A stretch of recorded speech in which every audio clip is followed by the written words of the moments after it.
Hello friends, મારી મનપસંદ રસોઈમાં તમારું સ્વાગત છે. આજે હું સવારના બ્રેકફાસ્ટની રેસીપી લઈને આવી છું. આલુ પરોઠા બનાવવાના છે આપણે. તો ચાલો બનાવવાનું શરૂ કરીએ. અને જો તમે નવા હો તો મારી ચેનલને સબસ્ક્રાઈબ કરવાનું ભૂલશો નહીં. જો તેના માટે મેં બટાકા અગાઉથી બાફીને રાખી મૂક્યા છે. જો તમારે સવારમાં બનાવવું હોય તો રાત્રે તમે બટાકા બાફીને મૂકી શકો છો. અને આમાં ઠંડા જ બટાકા લેવાના છે. આપણે ગરમ બટાકા આપણે લેવાના નથી. તો એને આપણે પહેલાં છીણી લઈશું. હંમેશા બટાકાની વાનગી બનાવવા માટે આપણે બટાકાને છીણીને લઈશું તો વાનગી ખૂબ સારી બનશે. તો આવી રીતે આપણે બધા બટાકા છીણી લઈશું. જો આપણા બટાકા છીણાઈ ગયા છે, હવે એમાં આપણે મસાલો કરીશું.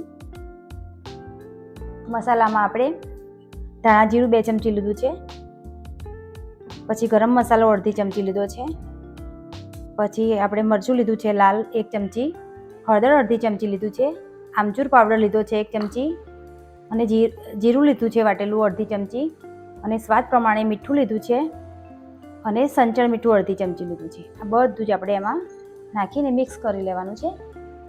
અને એક મરચું અને આદુનો ટુકડો લીધો છે ક્રશ કરીને, અને 1 ચમચી આપણે કસૂરી મેથી લઈશું. કસૂરી મેથીનો ટેસ્ટ ખૂબ સરસ લાગે છે આલુ પરોઠામાં. અને બધું સરસ રીતે આપણે મિક્સ કરી લઈશું. હવે આપણે કોથમીર નાખી દઈશું એમાં, અને ફરીથી આપણે મિક્સ કરી લઈશું.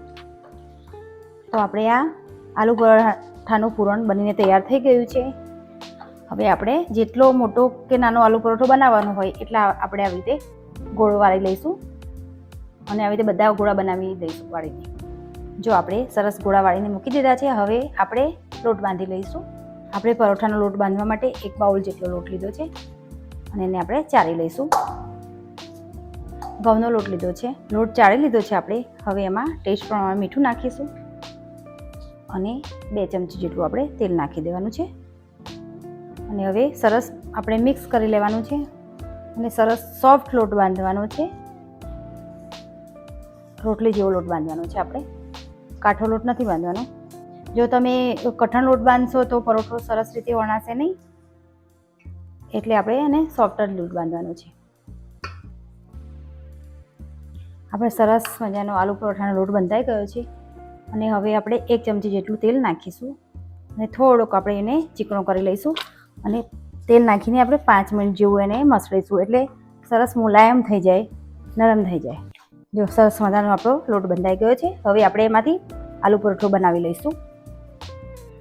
જો આપણે એક રોટલીનો લોવો લઈ લીધો છે, અને આપણે બટાકાના પૂરણનો માવો છે એ બંને સરખો લેવાનો છે આપણે. હવે આપણે પરોઠો બનાવવાની પ્રોસેસ ચાલુ કરી દઈશું.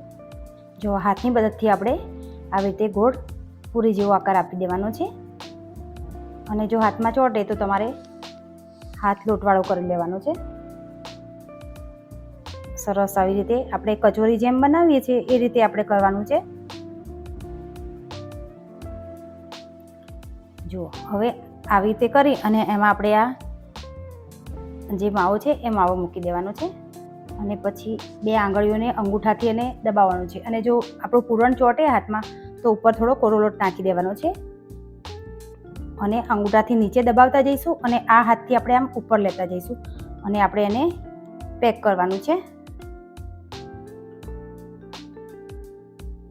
આવી રીતે સરસ રીતે આપણે પૂરણ અંદર પેક કરી દઈશું, અને પછી આમ વાળી લઈશું.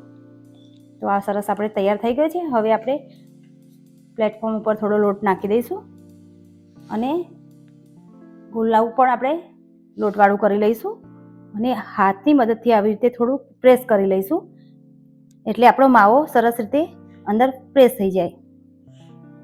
બંને બાજુથી કરીશું આપણે, અને હવે એને વણી લઈશું.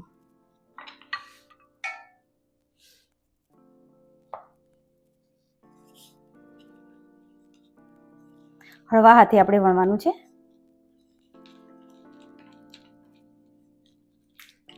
જો સરસ મજાનો આપણો આલુ પરોઠો વણાઈ ગયો છે. હવે એને આપણે શેકી લઈશું. જો તવી મૂકી દીધી છે આપણે, અને ગરમ થઈ ગઈ છે. તો પરોઠો નાખી દઈશું આપણે, અને સરસ ચડવા દઈશું. એક બાજુ ચડી જાય એટલે આપણે ઉથલાવી લઈશું. અને તમે ઘી તેલ જે નાખવું હોય તમે આમાં નાખી શકો છો. હું ઘીનો ઉપયોગ કરું છું.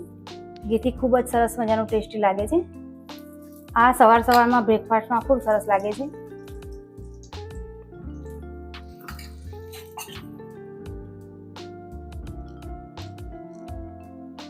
હવે એને આપણે ફરીથી ઉથલાવી લઈશું અને ચડવા દઈશું. જો સરસ મજાનો ફૂલી જશે.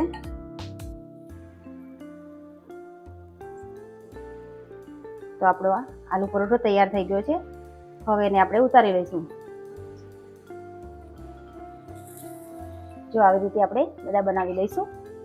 જો ફ્રેન્ડ, સવારનું સરસ મજાનું બ્રેકફાસ્ટ આપણું તૈયાર થઈ ગયું છે. અને એમાં અમે ખાટું અથાણું લીધું છે અને દહીં સાથે સર્વ કર્યું છે. અને સાથે બટર તો હોય જ, તો ખૂબ સરસ ટેસ્ટી લાગે છે. અને જો આ તમે ખાશો તો શિયાળામાં તમને બપોર સુધી ભૂખ નહીં લાગે અને ખૂબ જ મજા પડી જશે ખાવાની. તો અને જો તમને મારી આ રેસીપી ગમી હોય તો મારી ચેનલને લાઈક, શેર અને સબસ્ક્રાઈબ કરવાનું ભૂલશો નહીં.